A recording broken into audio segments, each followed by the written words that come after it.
નમસ્કાર દર્શક મિત્રો, હું છું એડવોકેટ સોનલ બારિયા।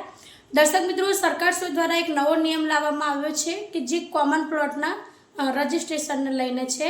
તો દર્શક મિત્રો, હવે પછી જ્યારે પણ કોઈપણ પ્રકારનો કોમન પ્લોટ હશે કે જેની ખરીદી અને એના રજિસ્ટ્રેશન ઉપર હવે તેની અંદર જે ફોટો ચોંટાડવામાં આવે છે તે ફોટા ઉપરાંત જે પ્લોટનું જે રેખાંશ અને અક્ષાંશ છે તે અવશ્ય લખવા પડશે અને જો તે દર્શાવવામાં નહીં આવે તો તેવા સંજોગો દરમિયાન જે તે પ્રોપર્ટી છે તેનું જે રજિસ્ટ્રેશન છે તે કેન્સલ થઈ શકે છે અથવા એની અંદર જો એ દર્શાવવામાં જ નહીં આવે તો એ રજિસ્ટ્રેશન જ નહીં થાય।